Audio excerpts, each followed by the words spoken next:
So our last type of equations are going to be exponential equations where we can't write the two sides with a common base, so instead we need to use logarithms. The nice thing is that I shouldn't have any extraneous solutions for exponential equations, so I don't have to remember to check for those, right? But here when I look at this problem, 36 can't be 12 to a power, right? Like that would be some kind of messy decimal. So how am I going to solve this equation? Well, I just solve this equation by rewriting it in log form, right? I have my base and my power equals the number. In log form, that means log base 12 of the number 36 equals the power, n. And I have n by itself, right? So as an exact answer, n equals log base 12 of 36. But I want to get an approximate answer, right? So to the nearest thousandth, again, are 3 decimal places. So this is why I needed to know how to type that in my calculator, right? So I have to type it in my calculator as log of 36 divided by log of 12. And that means that I get n is, and really I should be using about, but there's not an about button on formative, so you're just going to be using an equal sign. And we should get in our calculator 1.442, or 1 and 442 thousandths.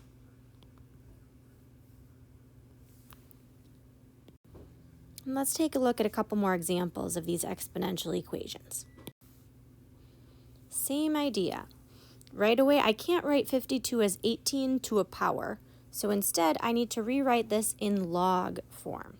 So I have my base and my power, and then equals my number in log form.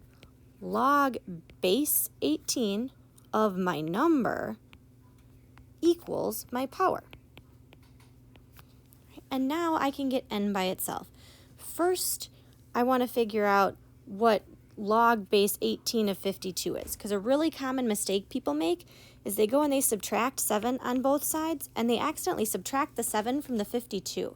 But the 7 isn't part, right, of the log base 18 of 52. Like, this is a number that I want to subtract 7 from. So I have to figure out what the log base 18 of 52 is first, and then subtract 7.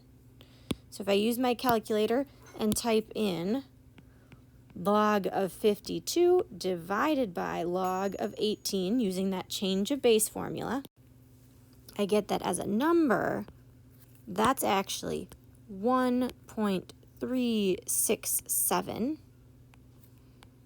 And without clearing that from my calculator so I can keep my answer exact, right, I just hit -7 to subtract 7 from that number, and I end up with -5.63, and it rounds up to 3.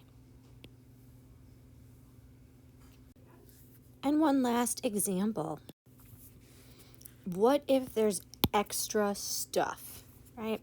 I want to get the base and the exponent, this part here, by itself first before I can rewrite it in log form.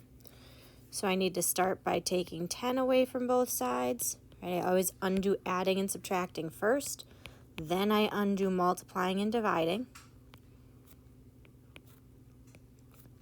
So I can divide by 4.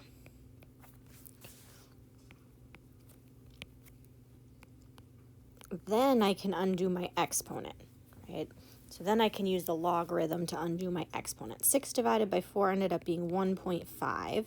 I want to keep that exact, so if it doesn't stop nice, like if it was 2/3, I would want to leave it as 2/3 and not round it to like 0.67, right? But now I have a base, a power, and a number if I rewrite it in log form. Log base 16 of 1.5 equals -3m. I want to find the log base 16 of 1.5 in my calculator. So the log of 1.5 divided by the log of 16, remember my base goes on the bottom, is about 0.146. And my last step to get m by itself is to divide by -3. So without clearing my calculator, I should still have that whole decimal, 0.146241, however many decimal places your calculator shows. I want to keep that whole thing in there and just hit then divided by -3. And I get that m is -0.04, and it rounds to 9.